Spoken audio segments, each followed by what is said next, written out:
We supply the water for industrial purposes. We supply the water for agriculture purposes. So this is what actually it means, that the water which is available in space and time has the potential to be put into multiple consumption and uses. So water is life. We are using water for different purposes and for sustaining the environmental balance. For example, the water is flowing in rivers. So we use that water, we divert, we extract that water for different purposes. But we have to maintain certain minimum quantity of water also in a river. That is very crucial for survival of the ecosystem, natural ecosystems. That is known as environmental flows. We use the water. After usage of the water, you studied in environmental engineering, we have to treat the water before we release it to the point of disposal. This is important for sustaining the environmental balance, because the water which is used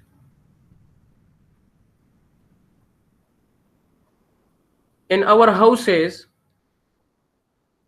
so definitely it carries chemicals. It is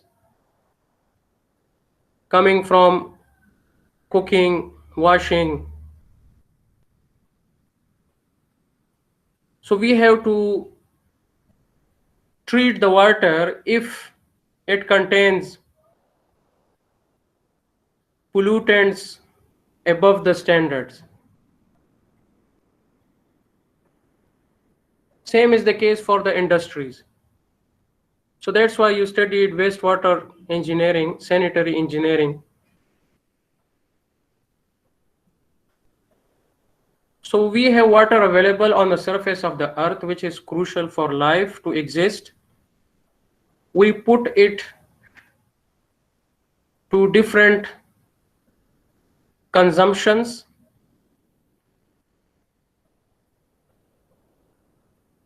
And for sustaining the environmental balance.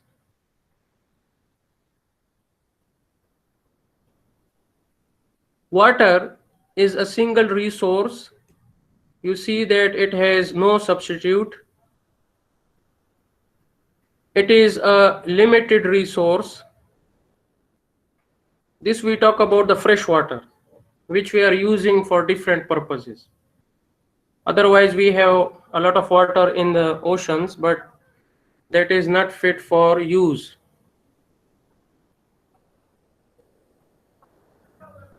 So fresh water, it is a limited resource. Is it accessible to all, to everyone? In how much quantity? And what is the quality of the available water? Water has social, economic, and environmental value. Because we need water to survive. And you have studied before that communities, civilizations, they nourished along the banks of the rivers.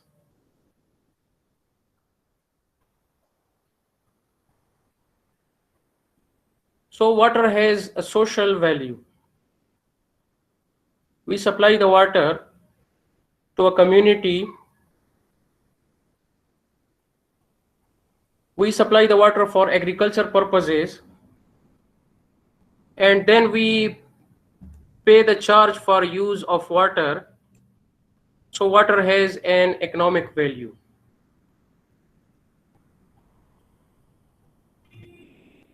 And that way money is actually used for maintenance of the systems that supply the water. For example, we use the water for hydropower production. So the electricity is supplied to the consumers, and then the consumers, they are charged for that. The water which is supplied to the agricultural land, the crops which are grown, those crops, they generate the income for the farmers.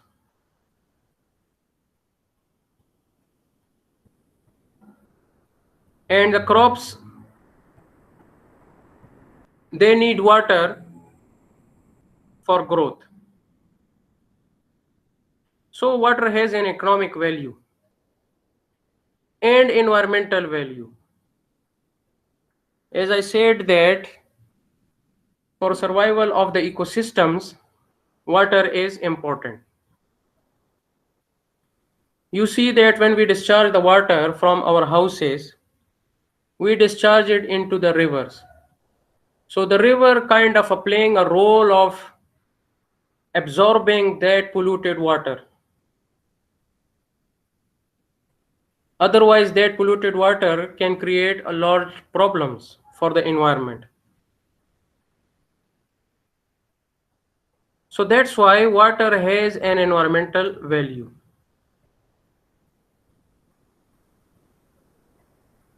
A unique resource.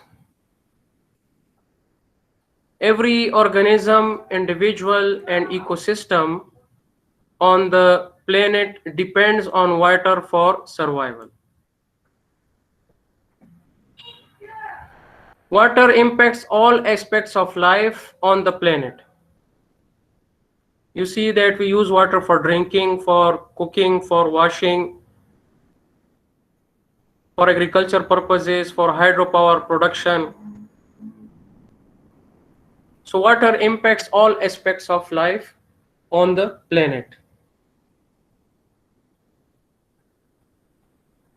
Poor water management and water shortages can lead to disease. If there is shortage of water, it can lead to disease, malnutrition, insufficient food. Because if we have no water, we will not be able to grow crops and we will not be able to feed the population. So it can result in malnutrition.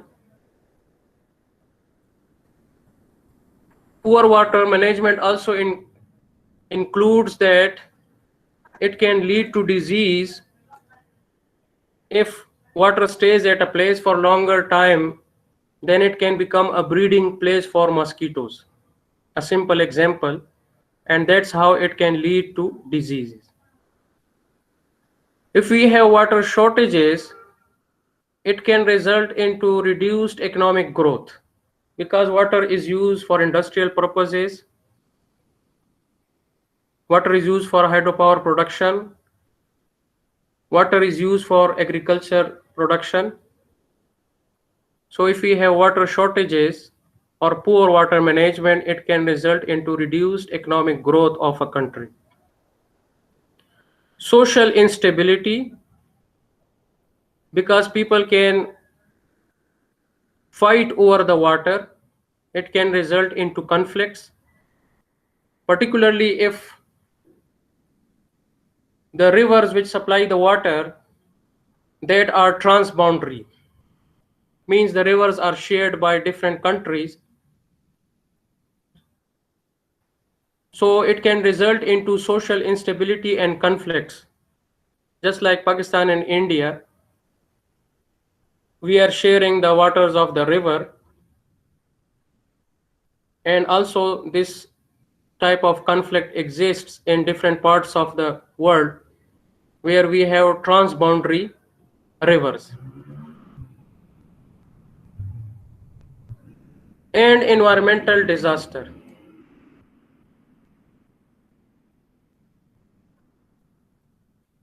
So if we do not have enough water in our rivers, it can adversely affect our ecosystems.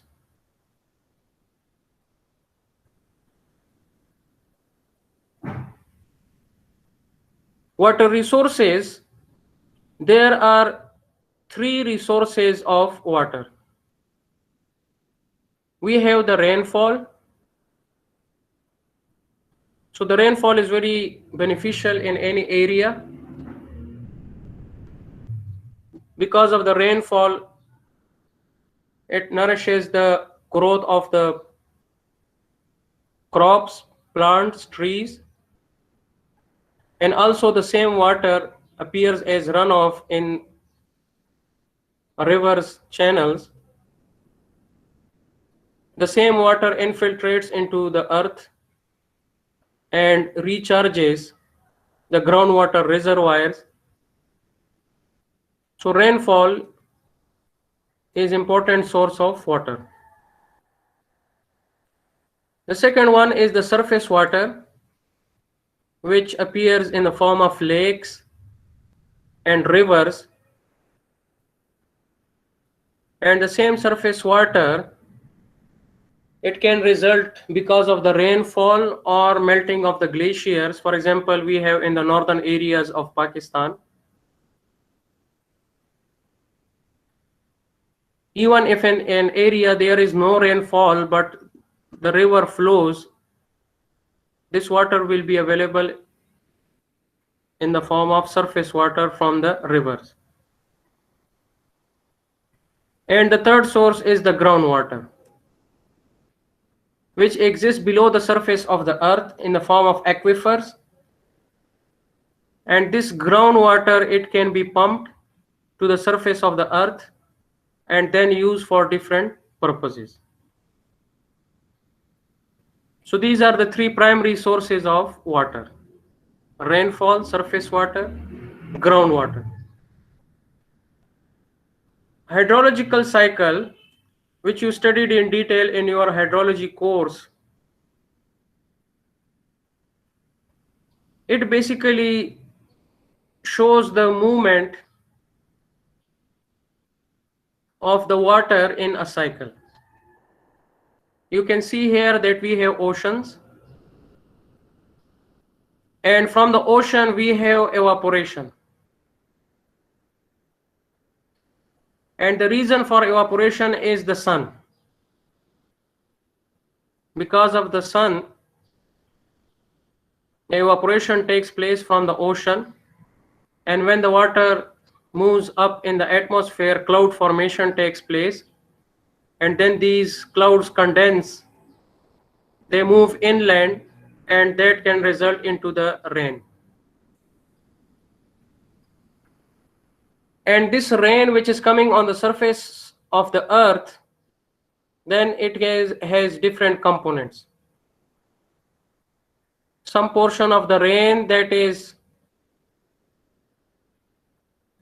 used by the plants, and then after using the water for growth, the remaining water, it is released into the atmosphere again, that is transpiration.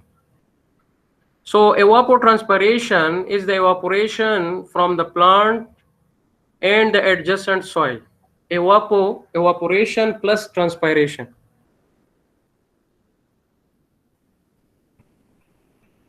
Similarly, the surface water that is coming, that can aid to the storages such as lakes or appear as surface runoff in the form of stream. And this stream can again drain to the ocean.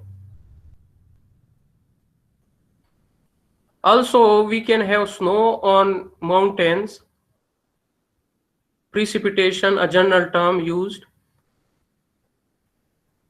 And then there can be sublimation. This snow is changing to the vapors without the liquid form, sublimation. You can see here, this is one subcycle: rainfall, then evapotranspiration, again cloud formation, can be another subcycle. So you can see here the water moves in a cycle with subcycles. This is the hydrological cycle or water cycle. Beside the surface component, the water can infiltrate, and we have this infiltration. Infiltration is the entrance of water into the soil.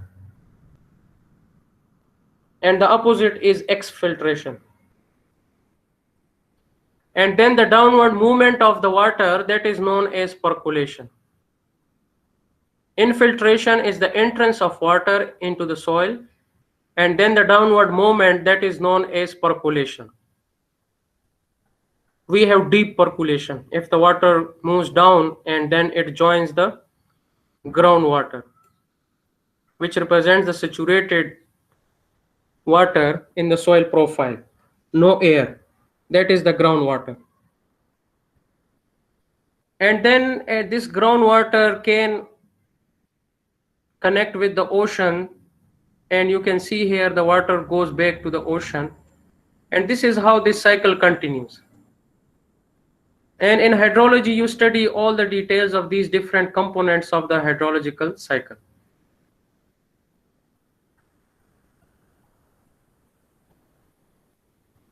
The hydrologic cycle describes the continuous circulation of water throughout our environment as it moves from the oceans to the atmosphere and the land, eventually returning to the oceans once again. So it describes the continuous circulation of water throughout our environment. The hydrologic cycle is driven by the energy of the sun and the gravity of the earth. Because you see that the water flows in the stream, that is open channel flow, and the main component driving the flow, that is the gravity.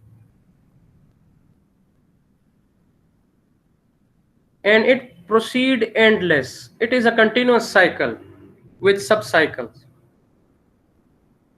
with or without human intervention.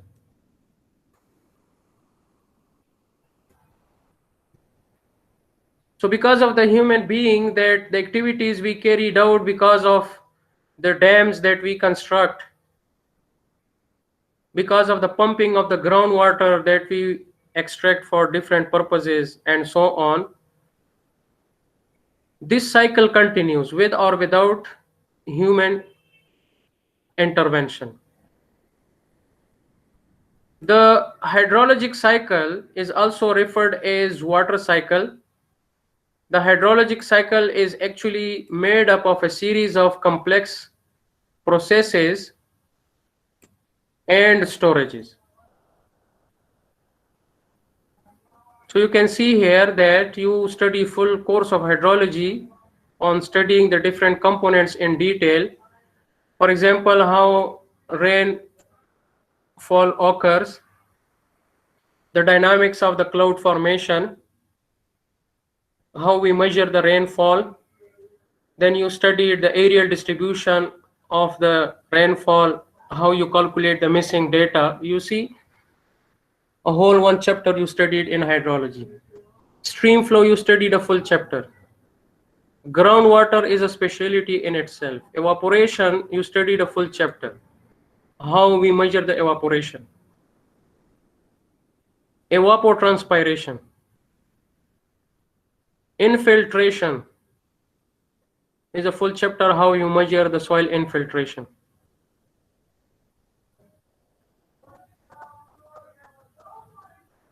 The global view, you can see availability of water. We have 96.5% water that occur in oceans. So this water cannot be directly used for different purposes. So the fresh water on which we are dependent, that includes the water in the rivers, the groundwater that we pump. So it is only 2.5% of the total water available on the surface of the earth. That is why we say that fresh water is a finite and vulnerable resource. It's not that we have unlimited of water available to us and we can use indefinitely. So you can see here fresh water on which we are dependent 2.5%, and then this is the distribution of the 2.5% of the fresh water. Now the 2.5% out of the 100% total available water, this is the fresh water now. So if we make this 2.5% is 100% now, so out of this 2.5% available water, 68.7% is in glaciers and 30% that is groundwater, which is also directly not available. We have to pump the groundwater. So it means that the water which is available, for example, in lakes or in rivers, that is just 1.2%. If we make this 2.5% 100%, so you can see here of that 100%, only 1.2% of water, that is the surface or other fresh water, that is directly available to us. And then this 1.2% surface water and other fresh water, you see the lakes, they contribute 20.9%. And the ground ice or permafrost, that is 69% of this 1.2%. So actually what we talk about normally is the rivers. This is what we talk about when we will discuss in Pakistan the irrigation system. Mostly we will talk about the Indus River and its tributaries. So you can see here the quantity of water that is available to us for different purposes, on which in the rivers we build the dams, we divert the water and so on. You can see that how much the water is available globally to us for use directly.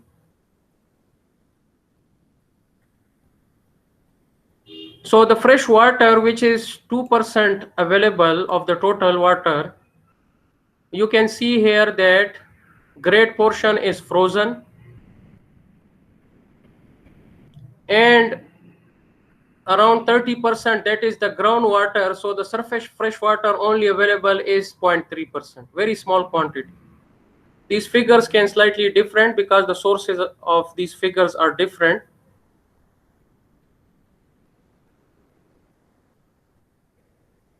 So 2.5% fresh water but frozen. 97% is seawater, it is non-drinkable. So the fresh water that is available to us in the form of aquifers, you see large quantity of that is in aquifers in the form of rainfall, natural lakes, reservoirs, and you can see the rivers. The water that is available directly to us in the rivers. So we construct dams on the rivers. We divert the river water for different purposes, for agriculture purposes and so on. That is why we say that in here you see that fresh water is a finite resource. We cannot say that water is available unlimitedly.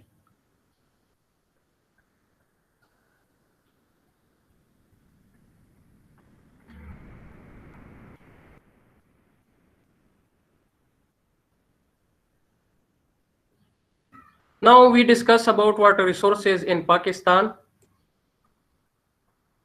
So in Pakistan, we are blessed with these glaciers in the northern parts of the country that supply water to the rivers flowing through the plains of Pakistan. We have rainfall in the country. The Indus River is the major river that is flowing. This river and its tributary is the lifeblood of agriculture in Pakistan. And we have the groundwater that we are pumping.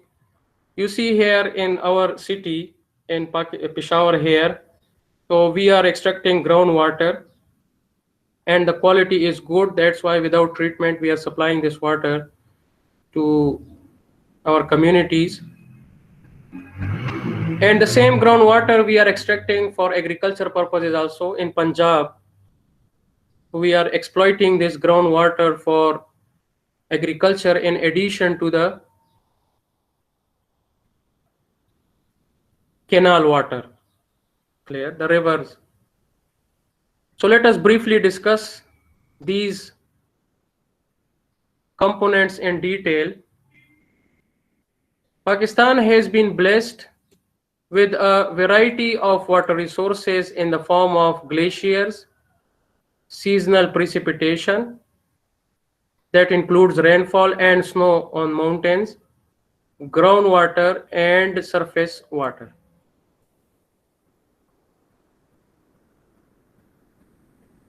So first we talk about the glaciers.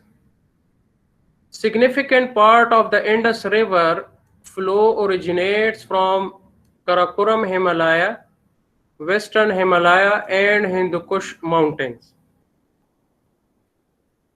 So the source of the Indus River, which is very important river, Indus River and its tributary, the source is in the north, the mountains.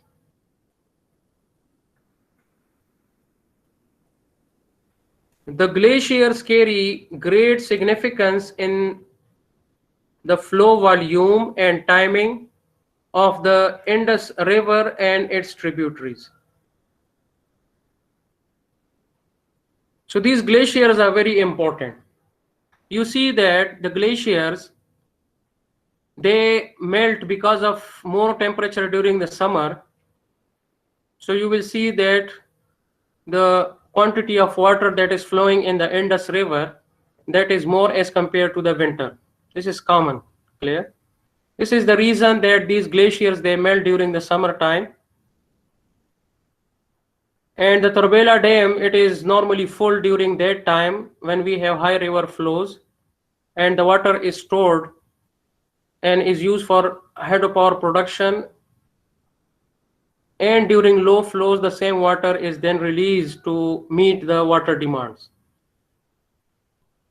So these glaciers, they have great significance in the flow volume, how much quantity of water that is flowing in the Indus River and its tributaries,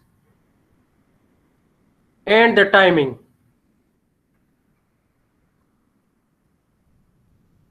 The glacier runoff contributes approximately 24.1 billion cubic meter to the total annual flow of the upper Indus basin.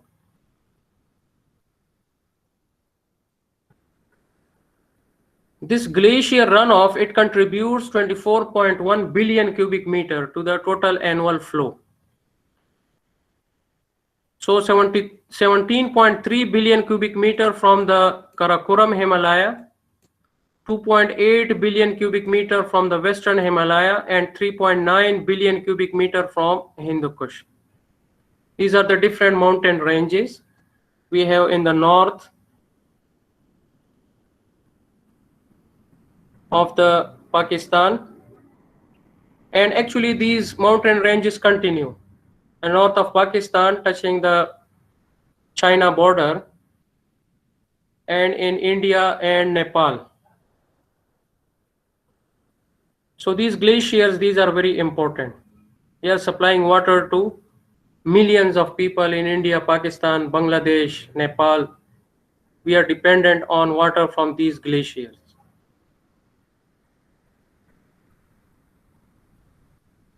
The second one is the rainfall.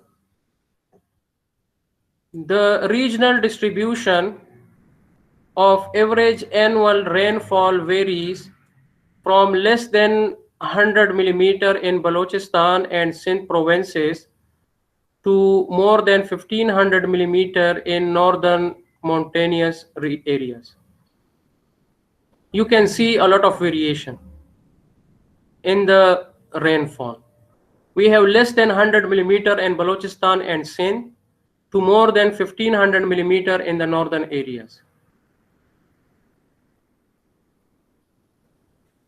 So this is the reason why we have to artificially supply the water for agriculture purposes. Because of the non-uniform distribution of rainfall, about 70% of annual rainfall is received during the monsoon period. That is the months of July and August. You can see that in Pakistan, 70% of the annual rainfall that is received during the monsoon period. So in Pakistan, we have two seasons. One is known as the Rabi season. And accordingly, we have the Rabi crops. This Rabi season is from October to March. It is less than 50 millimeter in parts of Sindh and more than 500 millimeter in Khyber Pakhtunkhwa provinces. You can see here that when we have Rabi crops, if we are dependent on the rainfall, so you can see that less than 50 millimeter of rainfall occurs in parts of Sindh and more than 500 millimeter in Khyber Pakhtunkhwa. Similarly, the mean rainfall for Kharif season,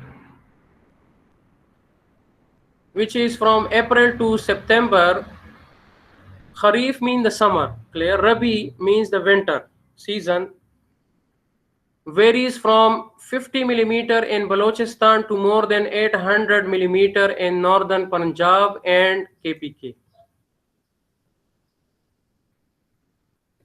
So this is the situation of the rainfall. You can see that the non-uniform distribution of rainfall. So that's why rainfall alone is not sufficient for agriculture purposes.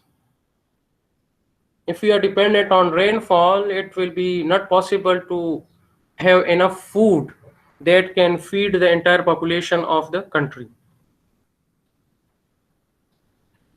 The extreme changing pattern of rainfall results in large variations in flows during the Rabi and Kharif seasons. Due to this severe aridity, about 92% of areas of Pakistan is facing extreme shortage of water and hence classified as semi-arid to arid. So it means that Balochistan and Sindh, clear, those areas can be classified as semi-arid to arid land, where we have less rainfall.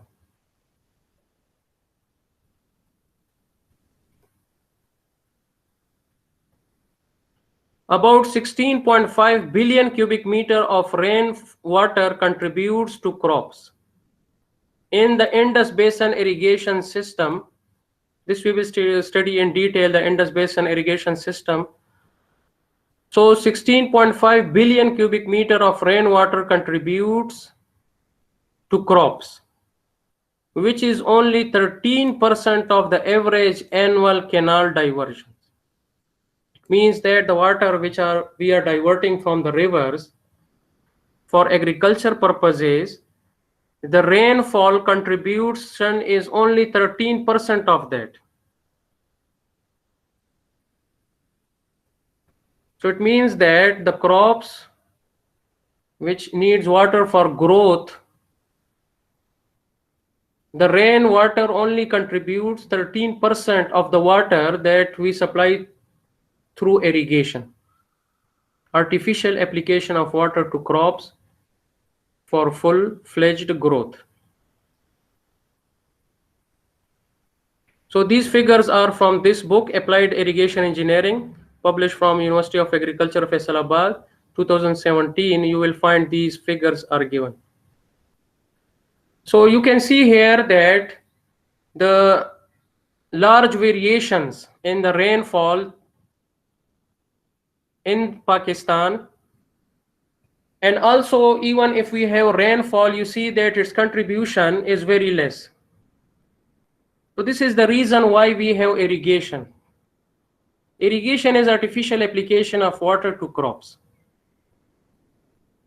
If we have rainfall that is sufficient, it occurs uniformly over all areas and at correct times. When plant need, we have rainfall, then rainfall alone would be sufficient for agriculture. Since that is not the case, as you can see in the context of Pakistan, so that's why we have irrigation. We have to artificially supply the water for agriculture. So you can see the importance of irrigation engineering in Pakistan.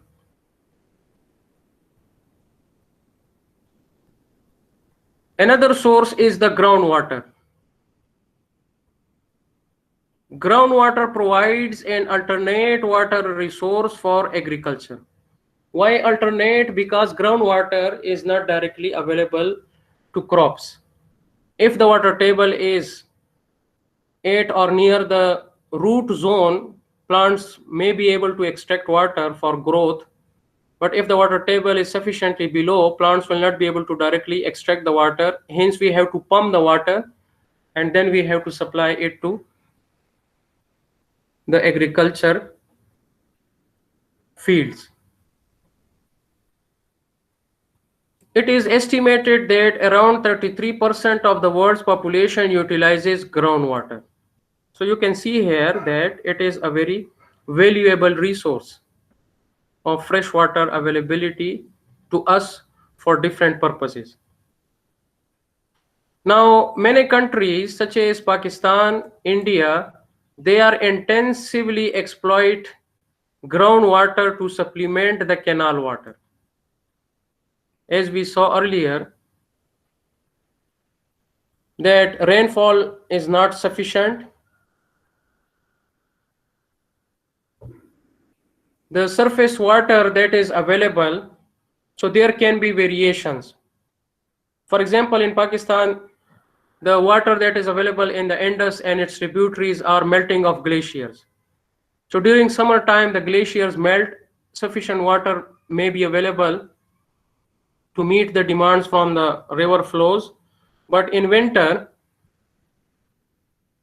the glacier melting will be very slow because of the temperature difference.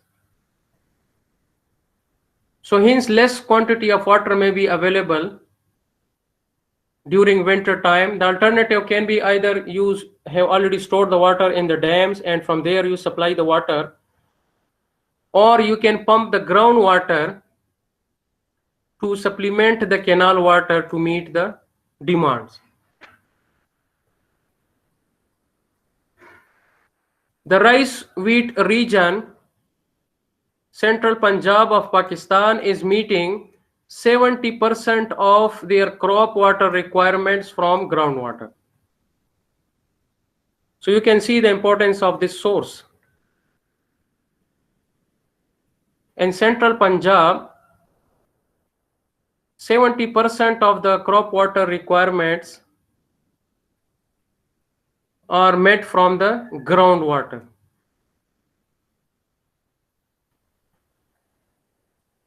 In Pakistan, most of the groundwater resources are stored in alluvial deposits formed by the Indus River and its joining tributaries starting from the Himalaya mountains to the Arabian Sea.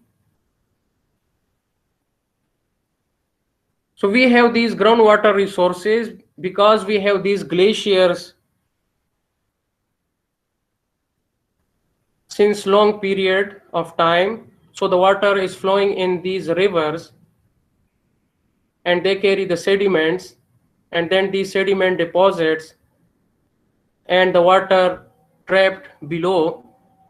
You can see alluvial deposits, alluvium. Those are carried by the rivers.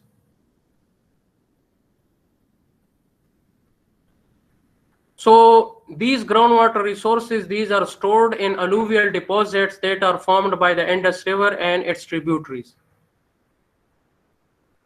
which run from the glaciers, Himalaya mountains in the north to the Arabian Sea in the south.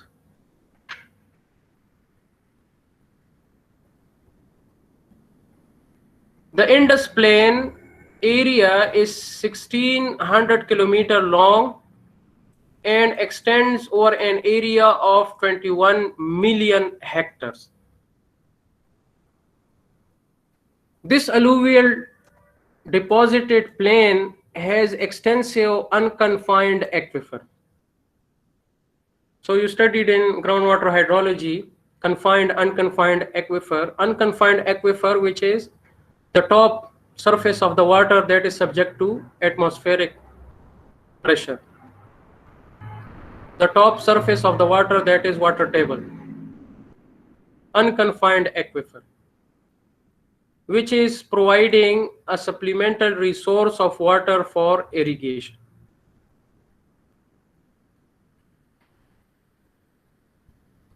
This groundwater reservoir has been enriched by the direct recharge from rainfall, river flow, and the continued seepage from the irrigation network of canals, distributaries, and watercourses since the last 90 years. So the groundwater recharge, the aquifers that exist, these are recharged from the rainfall. So the rainfall occurs, it infiltrates and ultimately joins the groundwater. The water flowing in the rivers, the water can seepage can occur, and the continued seepage from the irrigation network of canals. So we have unlined canals where the seepage of water can take place. So we have canals and then the distributaries and water courses. The difference is that of the sizes, clear? So the seepage can occur from these canals, distributaries, and water courses, and they can refresh the groundwater reservoir. In Punjab and Sindh, about 79 and 28% of the area is underlain by fresh groundwater, which is used as supplemental irrigation pumped through tube wells. So you can see here why in Punjab groundwater is used for different purposes intensively.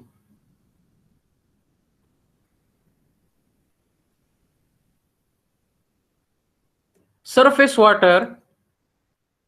The major sources of surface water contributing to the Indus Basin irrigation system are the snow melts and precipitation over the mountainous regions. So in our case, the rivers that we have are originating from the mountains in the north, and the source of water in the rivers, that is the snow melts and precipitation, either rainfall or snow over the mountainous regions. So that runoff water through streams and rivers is stored in the reservoirs or is diverted directly through canal systems to the agriculture fields for irrigation. So the water which is flowing in these streams and rivers, the Indus River and its tributaries, either directly we have canals, systems, we are directly diverting the water from these rivers, supplying the water to agriculture, or we are storing the water in the form of Torbela Dam, Mangla Dam, and so on. And then from those storages, we supply the water for different purposes, including agriculture. The Indus Basin irrigation system primarily comprised of 6 rivers, namely Indus, Jhelum, Chenab, Ravi, Sutlej and Beas. In Pakistan, however, the surface water resources, because of Indus Water Treaty, were limited to the water of the Indus, Jhelum and Chenab rivers only. As you might have studied, that there are primarily 6 rivers in the Indus Basin irrigation system: Indus River, Jhelum, Chenab, Ravi, Beas, and Sutlej. But after 1960, because of the Indus Water Treaty between India and Pakistan, so Pakistan has full control only on the 3 western rivers, that is the Indus River, Jhelum River, and the Chenab River. So we are utilizing the water of these 3 rivers.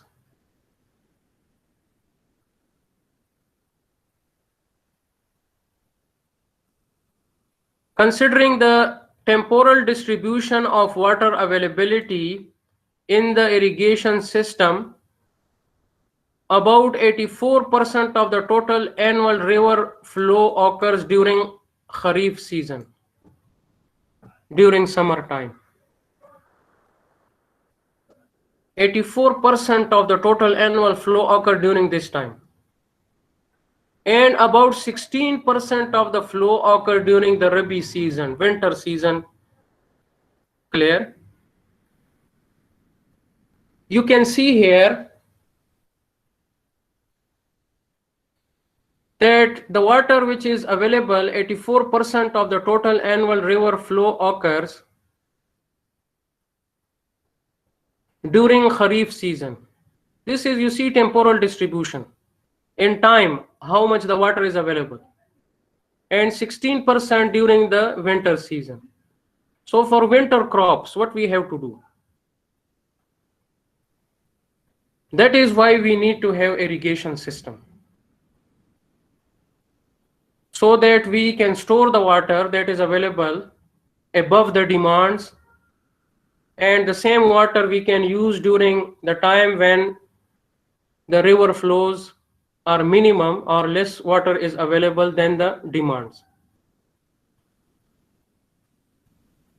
That is why we have the importance of construction of dams, to regulate, actually to redistribute this flow. Because of the dams, we are not generating water, it is just redistributing the water. You store the water during high flows and then you release the same water during low flows to meet the demands. So because of these, you see that we have to construct the dams.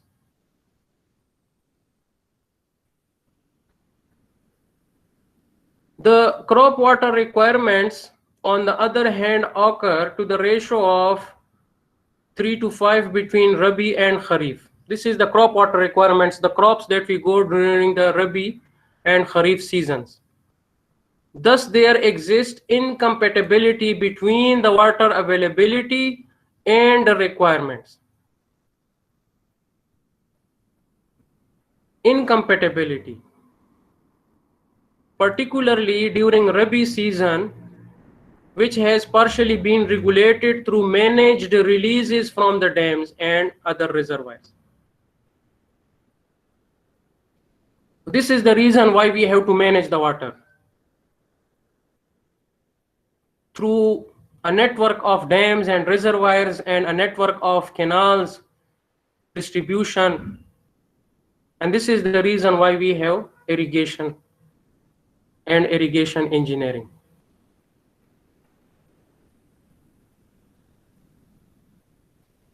It shows that storing of water during high flows and releases during low flows through dams and reservoir is indispensable for sustainable agriculture.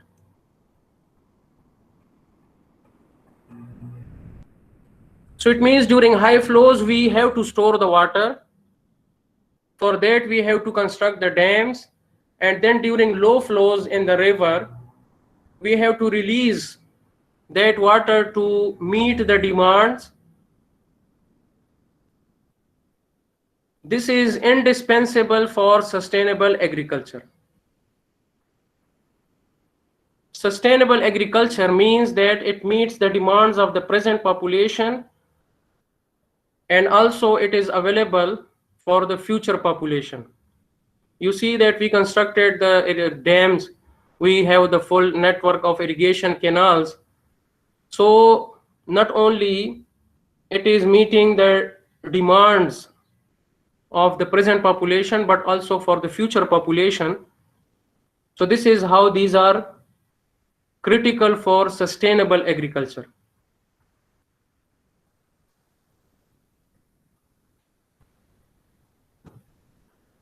Next, we briefly discuss about the Indus Water Treaty. So far what we discuss is that water is important for sustaining life on the surface of the earth. We discuss different sources of water, and we discuss that the availability of water is finite. It's not that we have unlimited quantity of water is available to us. And also, even if some quantity of water is available, the distribution, the temporal distribution, that is not uniform also. Sometimes we have more flow available in the rivers, sometimes we have less flow. And also these rivers are transboundary. For example, the rivers that flow into Pakistan, they originate in India. So definitely India will use the water to meet its demands, and that can affect the water availability for Pakistan. So that's why in 1948, the India, they stopped the water flowing from its territory to Pakistan. And the two countries, they were on the verge of a war, water conflict, water war. After almost 10 years of intensive negotiations, so a treaty was signed in the year 1960 that is known as the Indus Water Treaty between India and Pakistan. And it talks about the sharing of the water between the two countries. The Indus Water Treaty is a water distribution treaty between India and Pakistan, negotiated by the World Bank to use the water available in the Indus River and its tributaries. This treaty was signed in Karachi on September 19, 1960 by the Indian Prime Minister and the President of Pakistan.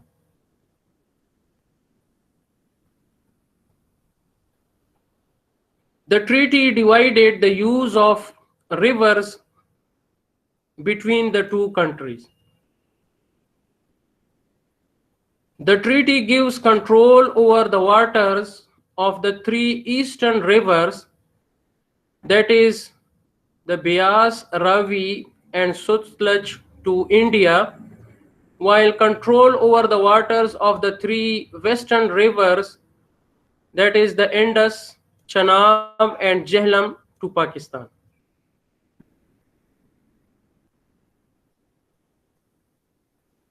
The treaty also guaranteed 10 years of uninterrupted water supply. During this period, Pakistan was to build huge dams, financed partly by long-term World Bank loan and also some compensation money from India. You see that the rivers, the three eastern rivers, India has full control to use the water, and Pakistan has control on the three western rivers, Indus, Chenab and Jhelum. So because the Ravi, Bias, these water also flows into Pakistan, if India completely stops, what Pakistan has to do?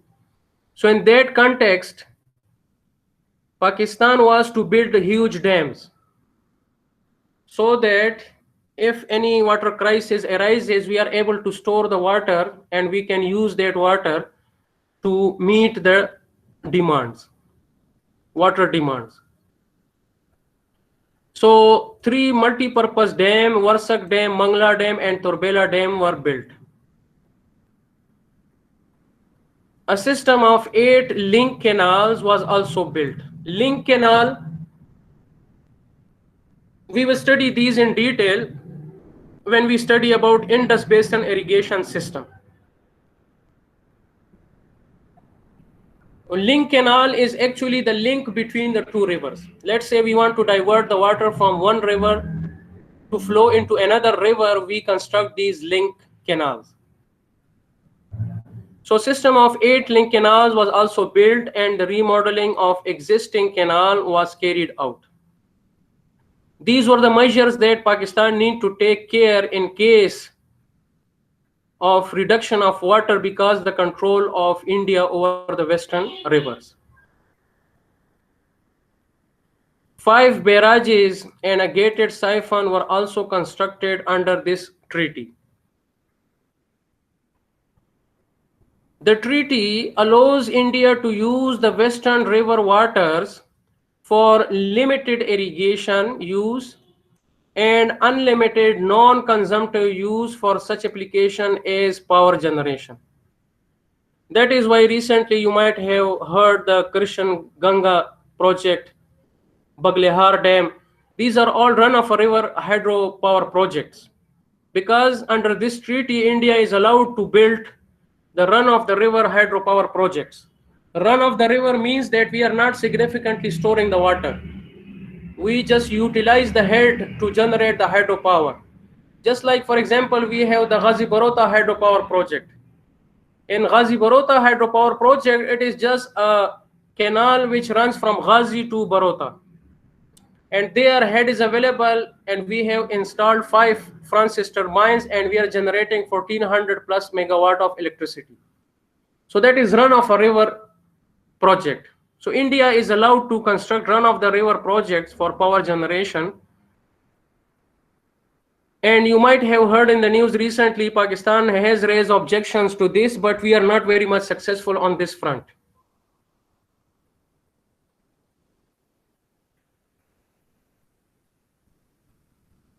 This was between Pakistan and India because we are sharing the rivers. These are transboundary rivers. Also, we have the water fight or conflict between the provinces in Pakistan. So because Sindh and Balochistan are on the downstream, so they also demand water to overcome the water shortages. So there can be conflict between provinces and it has happened. So in order to share the water between the 4 provinces of Pakistan, in 1991, the 4 provinces agreed on what is known as the Water Accord.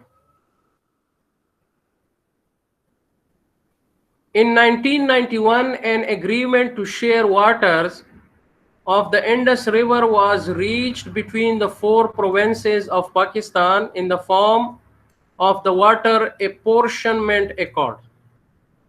This is known as Water Apportionment Accord. Apportionment means Taqsim.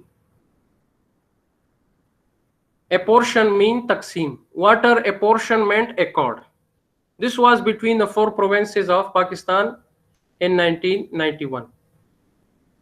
In light of the accepted water distributional principles, the following apportionment was agreed. You can see here for Punjab, in the Kharif season, this much water should be available, 37.07 million acre feet. And in the Rabi season, 18.87 million acre feet, making a total of 55.94 million acre feet. For Sindh, you can see here this much in Kharif and Rabi seasons. For Khyber Pakhtunkhwa, 3.48 million acre feet during Kharif season and 2.30 million acre feet during the Rabi season. Addition to that, the water available for civil canals. What we mean by civil canals, in Khyber Pakhtunkhwa, we have canals that are maintained by government. But we also have canals that are maintained by civil society, civil community. These are known as civil canals. So additionally, this water is available. So this is the water distribution on which the 4 provinces of Pakistan agreed, and this is known as the Water Accord that was signed in 1991.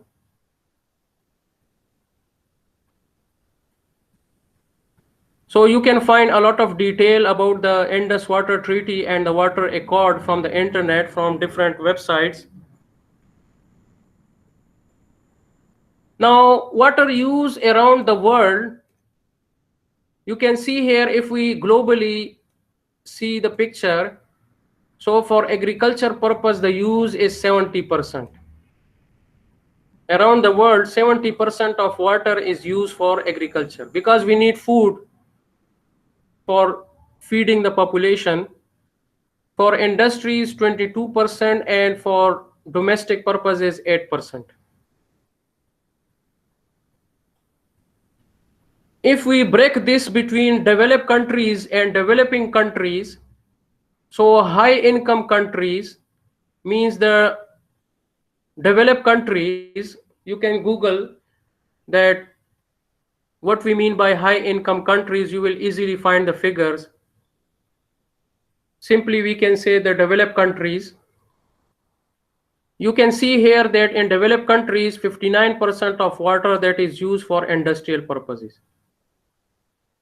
11% for domestic, and 30% for agriculture. And in developed countries, as we study along, we study the different irrigation system. You see that they are using the latest technology to supply water for agriculture purposes. So consequently, you see that 30% of water that is used for agriculture. But in developing countries, low income countries, you see here that agriculture use, the water, 82% of water is used for agriculture. For industries, 10%, and domestic, 8%. You see here that this is the reason, you see in Pakistan, the conventional methods of irrigation use a lot of water. We just flood the agriculture field. Not all water is used. That's why the irrigation efficiency is very low. You supply more water, but actually the plants use less water for growth during that time. So the water is wasted. And consequently, the irrigation efficiency is very low.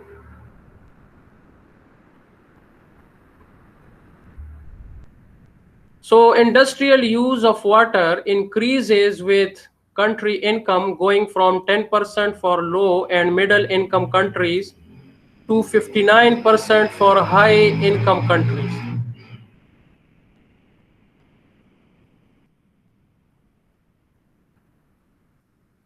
So we have studied about the water resources, the different sources of water, and then we studied the different sources of water in the context of Pakistan. So that's why we have water resources engineering. So what is water resources engineering? Water resources engineering is that branch of civil engineering concerned with maximizing the social and economic benefits associated with the world's water resources. You see, it deals with maximizing the social and economic benefits. The social benefits, we are supplying the water to the communities. The economic benefits, We supply the water to agriculture, land, food production, to feed the population. We export the food items, hydropower production. We generate the electric power from water supplied to the consumers. You charge them. So we are trying to maximizing the social and economic benefits associated with the world water resources, while minimizing the adverse environmental impacts due to modifications to the natural environment.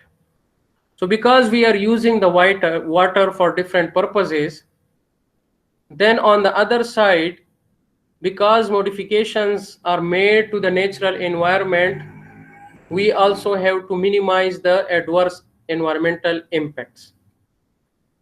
For example, we are using the water from our houses and from industries, and then we release it into the rivers. So we are polluting the rivers. The same water can go down into the soil and it can join the groundwater, and the groundwater can be polluted. Because we supply water to the crops, and also we use pesticides, fertilizers, and the same chemicals then dissolve in water, and as the water infiltrates into the soil down, it can join the groundwater and the groundwater can be polluted. So these are the adverse environmental impacts. So water resources engineering is that branch of civil engineering concerned with maximizing the social and economic benefits associated with the world's water resources, while minimizing the adverse environmental impacts due to modifications to the natural environment. You see, when you construct a dam, so we bring modification to the natural environment. When you construct the dam, we actually regulate the river flow, and it can affect the ecosystems. You see that because of construction of the Tarbela Dam, the huge reservoir, many villages were inundated, and we have to resettle the people to other areas. Because of the Tarbela Dam, the seepage of water, the water table raised in Mardan, Sawabi, these adjoining areas, and that affect adversely the land productivity. So we have to then provide drainage of this water to lower the water table. So this is what we say, minimizing the adverse environmental impacts due to modifications to the natural environment. And then in this water resources engineering, then we cover all the aspects of water resources that you have studied so far: the fluid mechanics, hydraulics, hydrology, irrigation engineering, and so on.